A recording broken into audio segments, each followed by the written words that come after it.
Good morning and welcome. My name is Su-Ling Ching, and it is my honor to be the President and CEO of the Ottawa Board of Trade. Morning, Mark. On behalf of Mayor Mark Sutcliffe, the Ottawa Board of Trade, and the Ottawa Business Journal, welcome to the last Mayor's Breakfast of 2023. Yes, well, no, we're sad. We're so sad.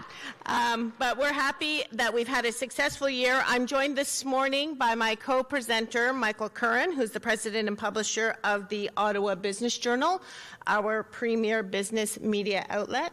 He's right over there. Good morning, Michael. We hope that you have had a wonderful networking session and breakfast. Did you enjoy breakfast this morning? It was awesome. Yeah. Thank you to the Centurion for providing us with such a lovely breakfast. We're thrilled to be gathered here at City Hall in downtown Ottawa. Ottawa is built on unceded Algonquin and Anishinaabe territory. The peoples of the Algonquin and Anishinaabe Nation have lived on this territory for millennia. Their culture and presence have nurtured and continue to nurture this land. We honor the peoples and land of the Algonquin and Anishinaabe Nation. We honor all First Nations, Inuit, and Métis people and their valuable past and present contributions to this land. I want to say thank you to the team at City Hall for always welcoming us here, and also to Rogers TV for broadcasting us this morning. I want to thank all of you for being here. I know it's a really busy time of year for all of us, and we appreciate the time and energy that you've invested here today in each other, in the growing of our business community, and the building of our city. I want to extend a special welcome to our board chair, Brendan McGinty of Strategies 360, and board members Rick Chase from Gifford Carr, Julie Lupinacci from Hydro Ottawa, and Robert Rayom from CCSR Advisory Services. We continue to be grateful for your steadfast leadership in our business community.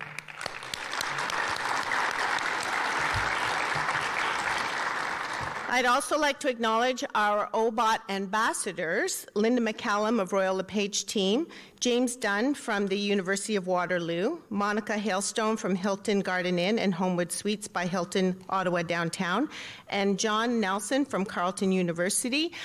These folks are really great to welcome all of our members, get them integrated into the membership, helping them maximize the benefits. So if you're not currently a member of the Ottawa Board of Trade, please connect with one of them and we'd be happy to welcome you. I want to say thank you and welcome to Councillor David Hill and Councillor Ralston King for being here this morning, but also for being consistently engaged with the Board of Trade and the business community. I just want to extend accolades to particularly Councillor David Hill, who last week sponsored 2 young high school entrepreneurs to come to one of our events and really made our evening, and everyone was so enthusiastic to have them there, and they did a beautiful job. So thank you for getting the next generation of leaders out and about. Yes, thank you. We have a late-breaking change in our agenda this morning, so our special guest, Speaker of the House of Commons, the Honourable Greg Fergus, is not able to join us. His office has advised us that because of the tabling of a report involving Speaker Fergus this afternoon, he's unable to join us this morning, so we wish him well. And I do want to mention that he has been very good to the Board of Trade, particularly in the area of promoting the idea of the federal government working closely with the city for economic development here. So maybe we'll see Greg in the new year, but the good news is that our own Mayor Mark Sutcliffe will host a Q&A for all of us this morning, which I think was a great way to end our year, and I'm sure you all agree. As we close out this year with a final event, I just want to spend my time here saying thank you, a few thank yous actually, to Mayor Mark Sutcliffe, the City Council members, and all of our elected officials for their dedication and their hard work. Your roles are not easy, but we are grateful for your desire to serve your community and to make a difference. I want to say thank you to the team at City Hall, not just the ones that help us here in the breakfast, but from every department who work with us and many of the stakeholders to build up Ottawa as an affordable, inclusive, and sustainable city. I want to say thank you to our economic partners like the city, Ottawa Tourism, Invest Ottawa, the NCC, the Gatineau Chamber of Commerce, and many others for committing contributing to a high level of collaboration so that we might realize the full potential of Ottawa, which is Canada in one city and Canada's capital region. To the many business and community leaders who are here today, for your entrepreneurial spirit, for driving our economy, and therefore our ability to support the whole community. And one in particular, I don't say it often enough, but Michael Curran, you and the Ottawa Business Journal are pillars in this community, and it's been an honor to partner with you for events like this and special events like the Bobs, and your personal commitment as a business leader is, to use your term, remarkable. So I appreciate that.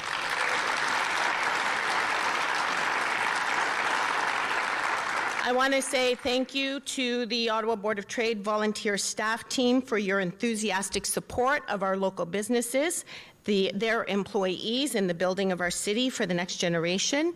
I really want to say thank you to our pillar partners, including Enbridge Gas, BDO, Meridian Credit Union, Colonnade Bridgeport, the NCC, Quadreal Property Group, Bentall Green Oak, the Rideau Center, for supporting the economic development and advocacy work that the Board of Trade has been able to do this year.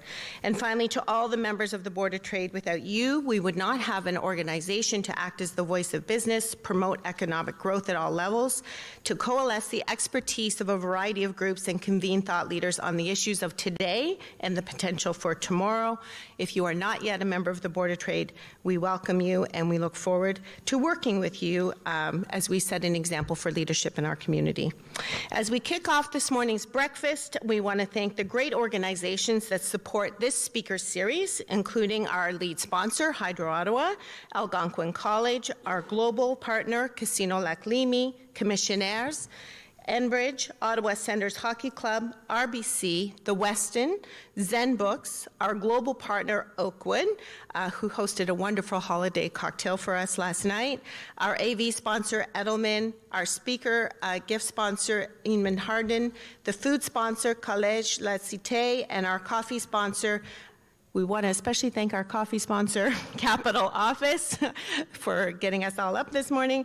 A big thank you to all of our sponsors. Thank you for making this possible.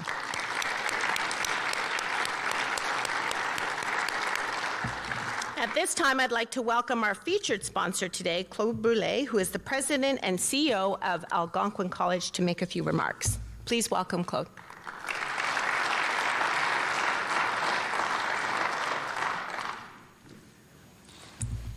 Well, thank you very much, Suling, and good morning. Bonjour à tous et à toutes. Kwe. His Worship, Mayor Sutcliffe, distinguished guests, colleagues and friends, chers amis, it's truly a pleasure to be here today. In our close-knit community of Ottawa, many of us have the good fortunes to see each other at events and gatherings throughout the year.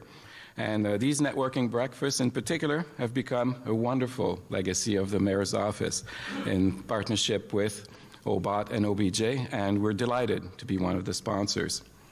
And especially at this time of year with the holiday season in full swing, it's a pleasure to extend my warmest wishes to everyone here, reflecting on how fortunate we all are to live and be part of this great community. At Algonquin College, we take great pride in being an integral part of Ottawa's economic engine and its cultural fabric. We play a vital role in supporting local employers of all sizes by providing the skilled talent they need to drive their success and their prosperity. Our graduates contribute their skills and expertise across every sector, thanks to strong partnerships, including our enduring collaboration with the federal government, where 59 different divisions actively seek and have sought this past year to employ Algonquin College students and graduates. Now, contributing to this achievement is the strong emphasis we place, of course, on preparing our students to be career-ready through our work-integrated learning opportunities, our co-op experiences, field and clinical placements, community service learning, and applied research projects. You may not know this, but we currently have over 50 co-op programs with over 4,000 students registered and over 3,000 employment partners, many of whom are here today. Over the past decade, Algnan College has collaborated on more than 3,000 applied research projects, primarily supporting small and medium-sized enterprises, as well as social enterprises. In each case, the students gain competencies and confidence to excel in the workplace and make a positive difference, locally and globally. Or did I mention it? The sponsoring partners get to keep the IP, the intellectual property. It's very attractive to partner with the college. It's true that our community's vibrant and dynamic nature, combined with the many partnerships we've forged over the years, position us well as a beacon for attracting future students from the National Capital Region, of course, from across Canada and from around the world to come and study at the college. And the proof is that every year we serve as a vital gateway to our community for tens of thousands of domestic and international students. Our success, in particular, in attracting international students is the result of remaining laser-focused on offering a world-class experience, cutting-edge curriculum, robust support systems for our learners, and opportunities for them to enjoy life to the fullest beyond the classroom. It's a privilege, really, to be part of these students' journey, and together, as a community, we provide them with every chance to succeed and find fulfilling careers in their chosen fields. In turn, they help our employers thrive and our community grow. As I conclude my remarks this morning, let me express my sincere gratitude to all of you who are here this morning and those who perhaps who couldn't be here this morning, but also contribute to our ongoing support of Algonquin College. You play a vital role in the success of our students and consequently the enduring success of our community. Thank you. Merci, miigwech, and I'll turn it back to Sue. Thank you. Merci, Claude. Thank you for your leadership and the important role that the college plays in the economic growth agenda in Ottawa, and we're very pleased to have you as a sponsor. So it is now time to introduce our keynote speaker, Mayor Mark Sutcliffe. I think it was about this time last, oh, sorry. Of course I can't, I got to say something first, because nobody gave me a bio, so I'm not sure, you know, of your accomplishments or your affiliations. I think it was just about this time last year that you spoke to this very group as the mayor-elect, so it's been quite a year. And I want to just say to you, I think that's the day you coined Team Ottawa, which has had some steadfastness, so we appreciate that. And we appreciate it because it really lends itself to what we believe at the Board of Trade, that working together is the best way for us to move forward. And throughout the year, we have appreciated working very much with you. We haven't always agreed on what it is that and how we move forward, but we do very much appreciate the culture that you have commanded of respectful leadership, of collaboration and economic growth. And so for that, I say thank you. Thank you for counting the Board of Trade among the Team Ottawa team. And we look forward to supporting you even more in the Council and the City Hall next year. So thank you for being here.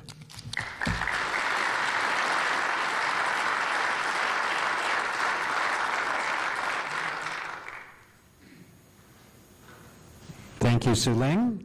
Good morning, everyone. Bonjour tout le monde et bienvenue à l'Hôtel de Ville. C'est vraiment un plaisir d'être ici avec vous ce matin. And I'm so on behalf of Speaker Greg Fergus, apologies for the change in plans today, but it's kind of a crazy day for him, so understandable that he couldn't make it. You know, it's been an interesting adventure.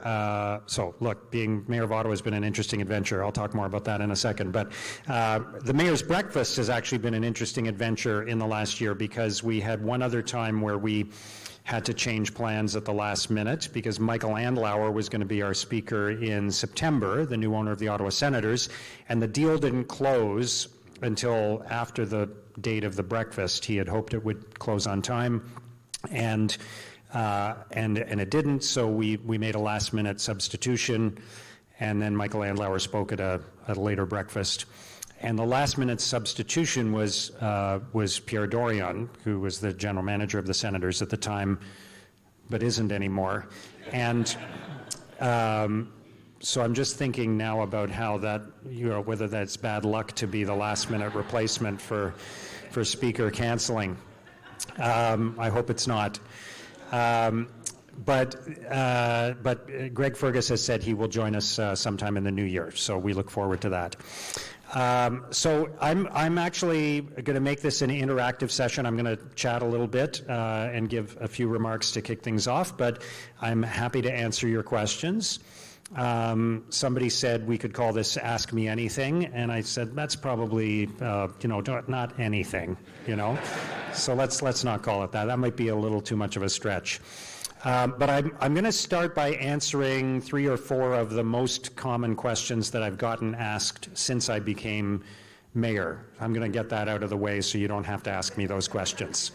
So it has been quite an adventure. 2 years ago, this was not in the plans for me and my family. I wasn't planning to run for office. I had a great life and was involved in some business stuff and some broadcasting stuff, and I was coaching and mentoring entrepreneurs, and some of them are actually some of my friends who were my former coaching clients are here today. And so what a lot of people ask me, the most common question I get asked, and in fact, my friend James Ellingson, where are you? There's James, asked me this morning when we saw each other. Everybody asks, what's the biggest surprise you've had since you became mayor? And I probably shouldn't tell you what some of the biggest surprises have been. No, actually, there's a few things. So one big surprise is how often I get my picture taken. So I'm just constantly, in photo situations, right? So I've probably had my picture taken more times in the last year than in the rest of my life combined. And everywhere I go, people want to take a picture. So there are also certain cultural groups who are really about the pictures. And so, for example, I can say this because I'm part Chinese, but the Chinese are all about having their picture taken with the mayor. So we host events, or we go to events, and then people I'm trying to leave, and people want to take a selfie with me, and so I'll say, yeah, of course, I don't mind, so I pose for a picture, and then someone else will see that we're taking a picture, and they'll want to come and join the picture. So then it's like, okay, I'm posing with 2 people, and then another person will see, another friend or family member will see, and then they'll come over, and now I'm taking a picture with the 3 of them. And then a 4th person will notice, and then we finish that, and I take 1 or 2 steps towards the door, and then somebody else wants a picture taken. So that's been a big part of the job, or one of the big surprises so far. And then one time, I went to an event at the Chateau Laurier, and there were a bunch of different events going on. It was probably this time of year, very busy, weddings, galas, all different rooms of the Chateau, events going on. And I'm walking down the hallway towards this event, and this woman comes up to me, and she's in this beautiful ball gown, and she says, "I'm sorry to bother you, but could I have a picture?" So I said, "Sure, absolutely." And so I start moving and thinking, how are we going to do this, whatever. And she hands me her camera because she wanted me to take a picture of her so that she could post, her outfit on Instagram. So she didn't know who I was or want a picture with me. So I took her picture, and then she gave me some instructions on how to hold the camera and which angle she wanted, and then I took her picture and gave her back her camera. So but getting my picture taken a lot is one of the surprises. I would say as well the whole thing of social media has been a big surprise for me, and I was on social media as a media person and as a business owner. I'd been on social media before. I had some sense of what was going on there. It's probably gotten worse in the last few years, of course. And then you announce you're running for office, and you get lots of reaction to that, and then you enter into a political campaign, and it's quite fascinating to see like how different people react and how vicious, frankly, some people can be on social media. And so I would say July of last year, I stopped looking at social media. So midway through the election campaign, I decided I'm not going to look at it anymore. People on the campaign team will post my stuff, and now as mayor, people on my team will post for me, but I don't look at social media. And I can tell you that's been a wonderful change in my life, like to not look at what people are saying on social media, because it's gotten pretty terrible. And it's surprising to me how bad that's gotten. I think it is unfortunate. I think it's not healthy. It's not contributing, in a good way to our discourse and our democracy. So I am disappointed about that. It's also a source of a lot of misinformation. Like people just repeat things, hoping that, the more they say it, the more people will believe it. I do remember somebody showed me right after I got elected, there was a post that said, "I can't believe Ottawa elected a billionaire who supported the convoy as mayor." That's what somebody wrote. "I can't believe Ottawa elected a billionaire who supported the convoy." And I wanted to reply and say, that's not true. I didn't support the convoy. But I decided just to leave it. But there's a lot of that, there's just a lot of misinformation out there, which is not fun. So people will also ask me, am I enjoying the job? And the answer is yes. I mean, it's been an amazing experience, and it's been so fascinating to learn more about the city. I've lived my whole life in Ottawa. I was born here and grew up here and have worked here and worked in the media and worked as a business owner, and yet I'm still learning new things about the city every day, which is incredible. And I get to my favorite part of the job. That's another question I get asked. What's your favorite part of the job? And it's getting out in the community and meeting people. And I don't know if I expected to enjoy that as much as I have. I'm not necessarily the most extroverted person, but going and knocking on doors and chatting with residents, or going out to an event and hearing what people are what's going on in their lives, and that's wonderful. And seeing the great work that so many people are doing in the community, the volunteers and the small business owners and the community leaders, all of the great work that's happening in our city is really heartening. And it's such a privilege to be in a position where I get to go around and see that every day as part of my job. And that's another thing, by the way, that, is a sharp contrast to social media, because when you go out in the community, people are so warm and friendly and considerate and thoughtful, and what they're looking for from their city government is so different from what you would see on social media. So I went and knocked on doors in this one neighborhood in Orleans, and it was right when we were having the whole debate about Lansdowne Park. And there was a lot of vicious stuff being said about the whole Lansdowne debate. And I knocked on these doors in this neighborhood, and what people were really interested in that neighborhood was having a left turn arrow on the traffic light into their section of the neighborhood. That's what mattered to them. It wasn't the debate that was happening on Twitter or whatever it's called now. It was it was just something in their neighborhood. It was how early in the day is the snow going to be cleared from my street? So that has really been interesting to me. So I've really enjoyed that part of the job. People ask me, are you still running? Because I'm a runner, so yes, I still run. I run every morning, and I've made that a priority because it's very good for my physical and mental health, probably more my mental health than anything else. So I run every single morning. And then people ask me how my family is doing. That's the other question I get, which is a very nice question, a very thoughtful question for people to ask. But I'll be out with my wife Ginny at an event sometimes, and people will come up and they'll say, how's it going? And I'll say, great. How's the job? Yeah, great. And then they'll turn to Ginny and they'll say, but how are you? How are you? This must be really difficult for you. Are you okay? Are you okay? And the answer is yes. Ginny is fine, and my kids are doing well.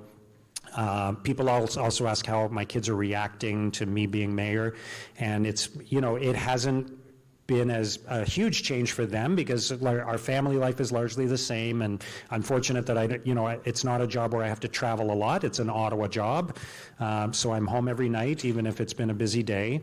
And my son, I think, my 14-year-old son, Jack, probably feels like it's pretty cool because I get to go to Red Blacks games and Senators games and 67s games, and sometimes he can come with me, and we sometimes get, I did the coin toss at the Red Blacks game, so we were down on the field before the game, so that was cool. But I think the word that my 12-year-old daughter would use to describe me being mayor is cringy.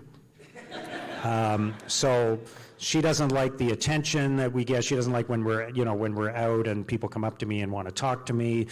And so I'll just share this story. So my daughter is a competitive gymnast, and she had a competition last February at a place in Orleans, and we went to the competition.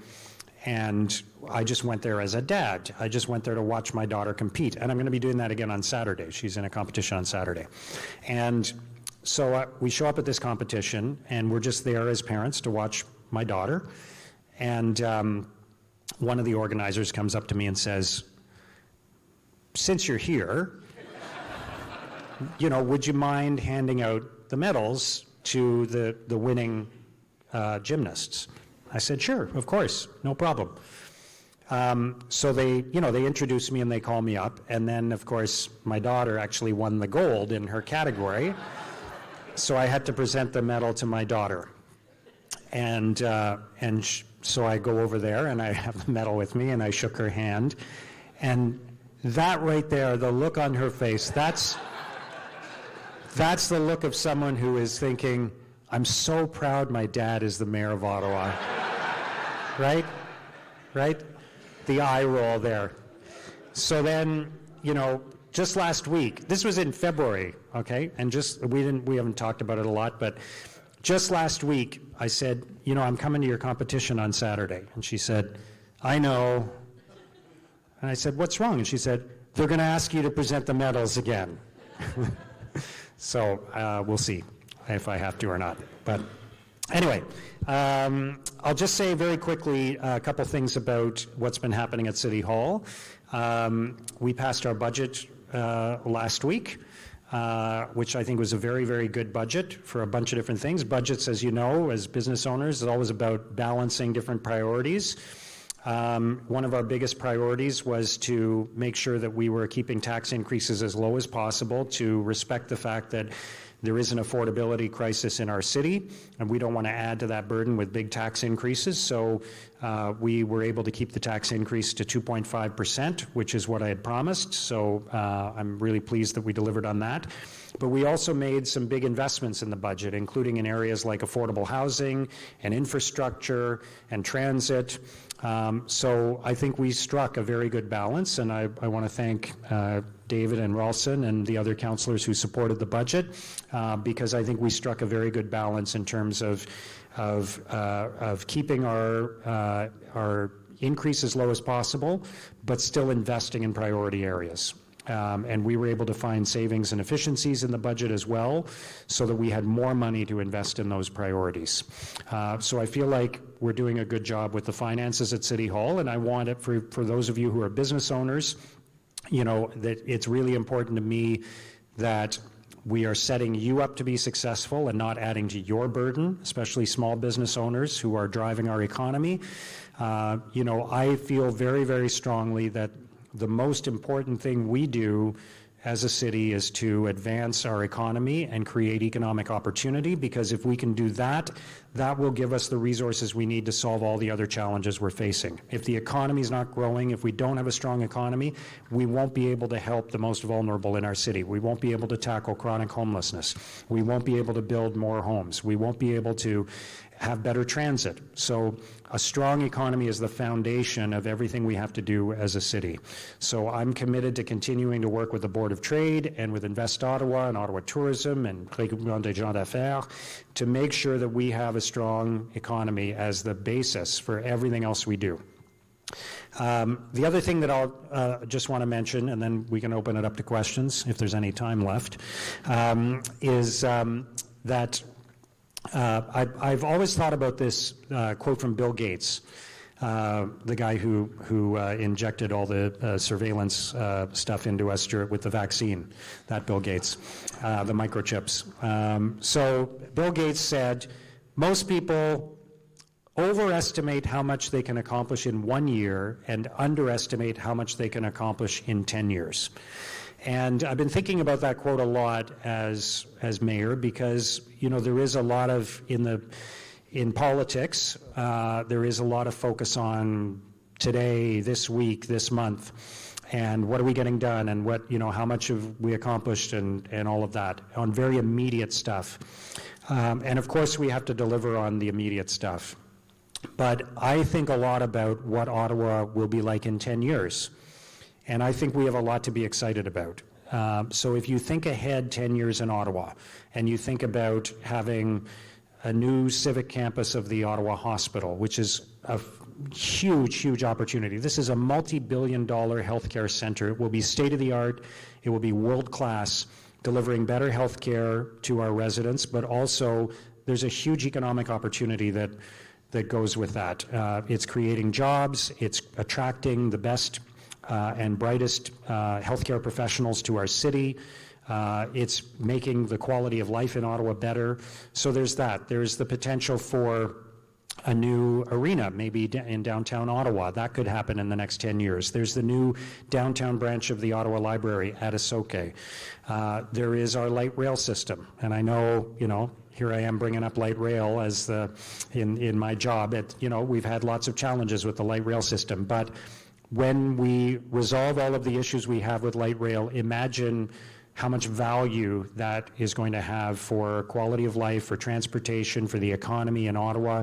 We're going to build a lot of businesses and homes around the light rail stations. It will be a game changer for our city. So if you think ahead 10 years to when we will have light rail going all over the city, and people will be traveling, to and from university, and to and from downtown Ottawa, and to and from businesses and other destinations. Think of the potential for that. So, there is so much that we have to look forward to as a city, and I think the next 10 years, we're going to see lots and lots of change and lots of opportunity. The one area that I know the Board of Trade is very concerned about, and I am as well, is the future of downtown Ottawa. So I'm very grateful to the Board of Trade for the work that you're doing on downtown revitalization. The federal government is downsizing its footprint in downtown Ottawa, talking about moving out of anywhere from 10 to 20 buildings, maybe up to 50% of their total footprint in downtown Ottawa. And that represents unprecedented change for downtown Ottawa. We've never been through anything like that before in the history of this city. So it's frankly a big threat. It's a big concern.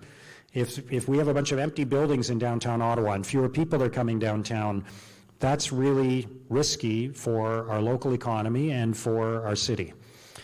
But it also represents a huge opportunity, and I think that's the way we have to look at it. We have to find a way to capitalize on this moment and think this is a chance to reimagine downtown Ottawa.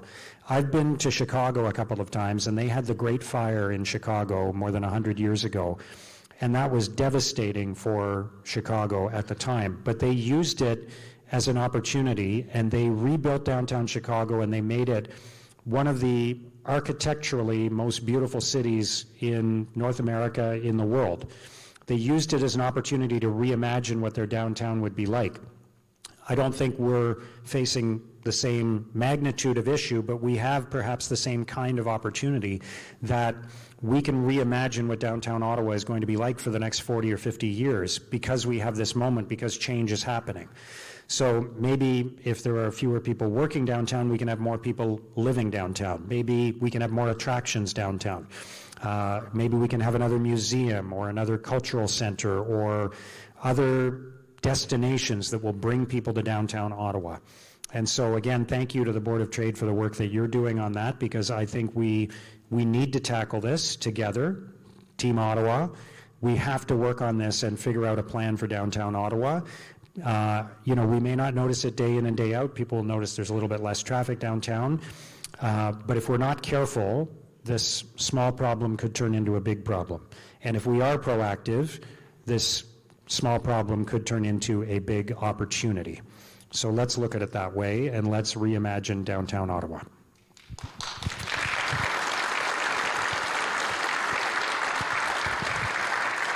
Okay, I'm happy to answer almost any question. Just put up your hand if you have a question. Steve?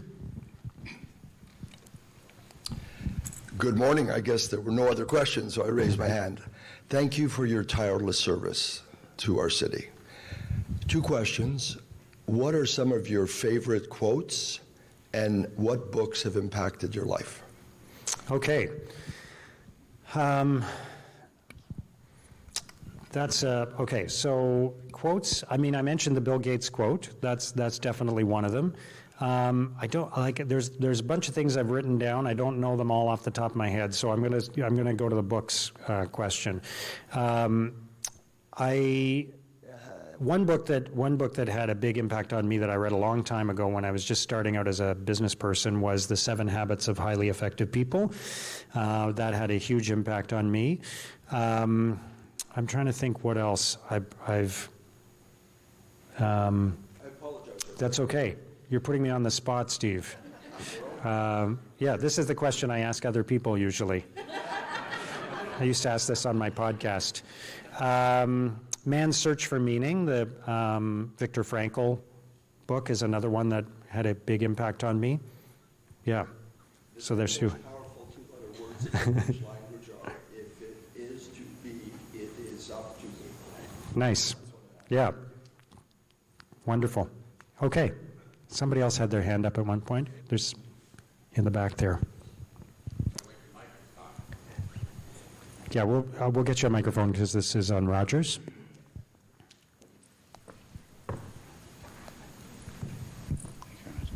Hi, Patrick with Hydro Ottawa.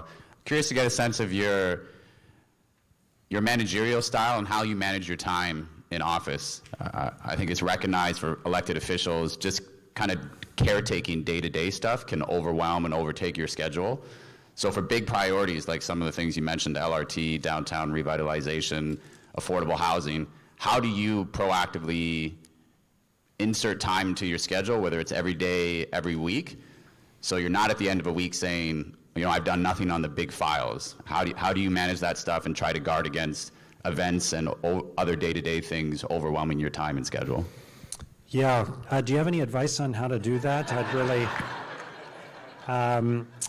Yeah, so great question. I've always been a little bit of a fanatic about scheduling, and of course, one of the lessons of the 7 Habits of Highly Effective People is that you have to schedule your priorities. You have to put them into your schedule.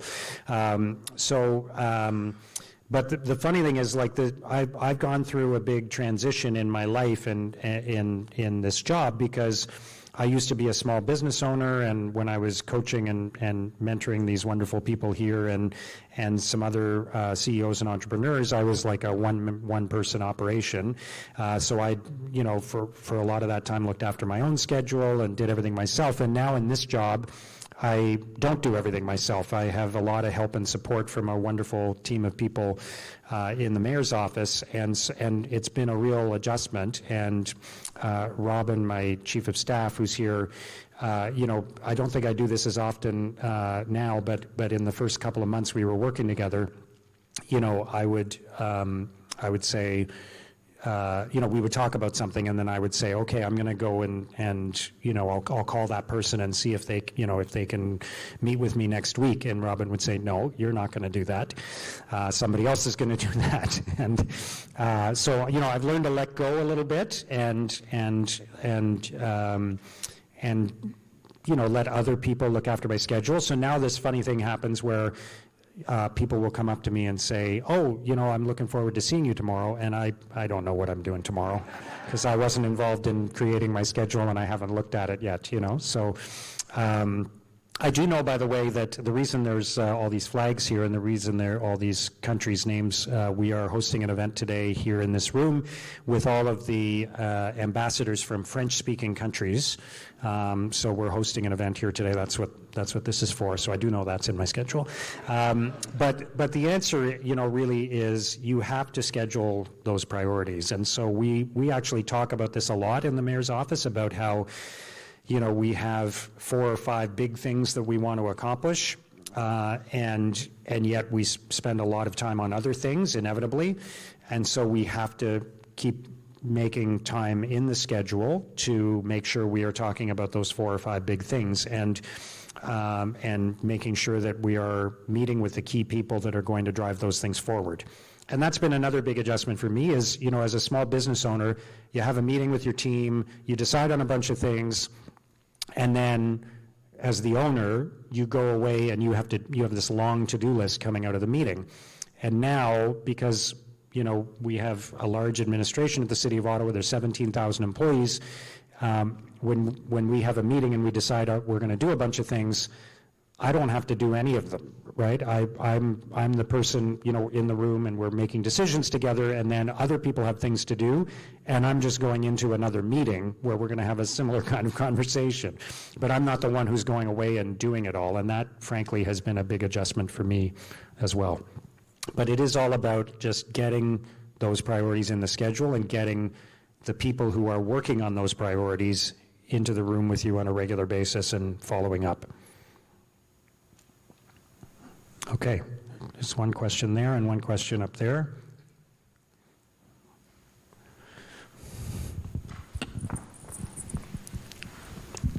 Thanks. So I have a more serious question for you. You just made a historic investment through Council's budget in affordable housing. The provincial government has flip-flopped on the new official plan several times. What do you think needs to happen to speed up the rate at which we're building housing in Ottawa across the spectrum? Great question. So I think a lot of things have to happen. So we are focused on affordable housing, and we just doubled the amount of money that we invest in affordable housing in our capital budget. We invest in a bunch of different other areas as well, but in the capital budget, we doubled it from 15 million to 30 million. We are working with the federal government on getting some money from their Housing Accelerator Fund, and hope to have some news on that in the weeks ahead.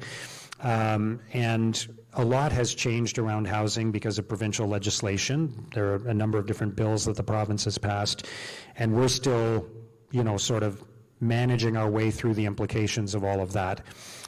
We have to make it easier for people to build homes and build them faster. And there's a lot of work that has been done internally on that, and still a lot of work that has to be done internally to speed up approvals and speed up the process. And I talk to people in the building community from time to time, and they always say, they always talk to me about how long it takes, right? And that's one of the areas we need to focus on, is to make it easier for people to build. I would say another big thing we have to do is we have to address the infrastructure challenges that we have as a city, because it's not as simple as just there's a big piece of land somewhere, let's just build a bunch of homes on it. The infrastructure has to be there. The pipes and the roads and the street lights and the community center and the park all have to be there for that to be a successful development. So we have to devote more of our time and energy to that, and we are doing that. But I think, the interesting thing about this challenge is that we can do a bunch of things, but there are market forces that are going to dictate how many homes get built, right? So the federal and provincial governments want us to build a certain number of homes in the next 10 years, and we're going to do everything we can to make that happen, but we can only create the best possible conditions for development. It actually has to be home builders who go out and start building those homes. And the conditions have to be right for them to do that. The borrowing rates and the demand in the marketplace and everything else has to be there for them to do that. So there's a part that's within our control and there's a part that's not within our control. But we will do everything we can on the part that's within our control. Okay. There's one up there and one over here.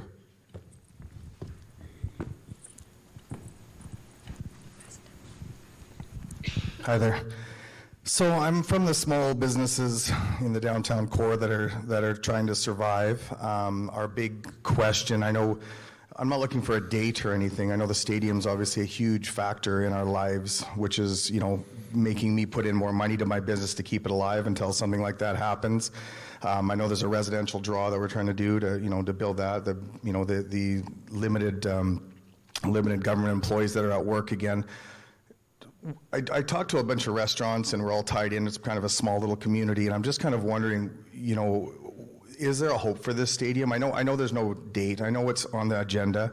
I know it's important. But do you know anything that's that I can tell these people? Is this a false hope, or is this something that's actually may happen in 5, 10, 15 years? Because I know when I bought my restaurant 10 years ago, the stadium was supposed to be open now, and that's where we looked at. Is that a reality for us? And just to tell people, and whatever good or bad, we need to make decisions on. For our things, and it's me and 50, 60 other businesses that are, looking for things like that. So if you can just clear that up a bit, maybe. Thank you. Yeah, so, it's very early in the process, so no decisions have been made, but if I were to, based on my vantage point, I think 10 years from now, the Senators will not be playing in Canada. That's my guess. It is just a guess at this point. I don't know where they will be playing, whether it'll be LeBreton Flats or a different location. I have my own thoughts on that, which I'll share in a second, but I think it's likely that they will not be playing in Canada. I think for the people of Canada, that's a big change, and so we have to make sure that the people of, that there's some economic, there's some type of development or something that happens to replace the economic activity that the Senators create and that arena creates in Canada. We have to be very mindful of that, and that there's an opportunity as well, but also a risk. So we've got to be all over that. But I think there is a willingness and a desire on the part of the owners of the Senators to have the team playing somewhere else closer to downtown or right downtown. It'll take time. It's a process. I think Michael Andlauer is very focused right now on fixing the hockey team, and so he's a very hands-on owner, and I think he's been focused on kind of the hockey operations side more than the arena side at this point. But at some point, his attention and his partner's attention will shift to the prospect of a new arena. I've said all along, if the Senators want to go ahead with LeBreton Flats as their site, that's their choice. And I think if this were 5 years ago, that might be one of their only options. What I've said recently, and I'll say again today, is that given everything that's happened with downtown Ottawa and is happening with downtown Ottawa, I think we should at least consider having a site right downtown. In Montreal, in Toronto, in Vancouver, in other places, the arena is right downtown. LeBreton Flats is very close to downtown, but it's just outside downtown, and I think that is different. So it could work there, and if that's what they want, fantastic. But if they're willing to consider another option, I think we should at least explore it. Maybe that other option doesn't work out, maybe it does, but I think we should take a shot at it, because if you can imagine an arena right in downtown Ottawa, and the impact that will have on the Byward Market and on businesses on Algnan Street and Bank Street and restaurants and shops and even the desire for people to come downtown to go to work and stick around because they're going to meet their friends for dinner and then go to a concert or a game. I think there's only so many things we can do that will be a game changer for downtown Ottawa, and this is probably the biggest one. So it's a huge opportunity if we can get it right. There's a lot of moving parts and a lot of factors that will dictate whether that's even possible or not, but I think we owe it to ourselves to at least look at it. And in the last 40 years, there's never been a time when there's been more movement in the real estate market in downtown Ottawa. There could be a site that opens up. And there's never been, in the last 40 years or even longer, a time where we've needed something like that more. So I think we should at least explore it and see if there's an opportunity to make something happen right downtown. But it's the Senators' decision, ultimately, in terms of what they want to do. Thanks for the question. Suzanne? Good morning, Mr. Mayor. I've recently been in many meetings, and there's been a subject that's been coming up, and I'm sure everyone in the room here has experienced it. The homelessness in Ottawa has increased tremendously. Is there a plan in place to help these people? The fact that we're seeing tents right in the middle of the city, I've never seen that before. So wondering, what is the plan for 2024? Great question. Thank you, Suzanne. So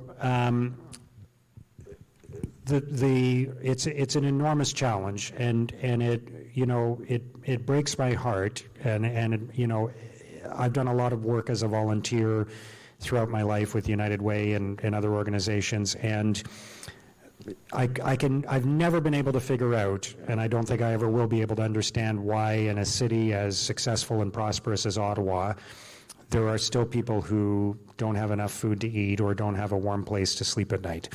But that is not a problem that is unique to Ottawa.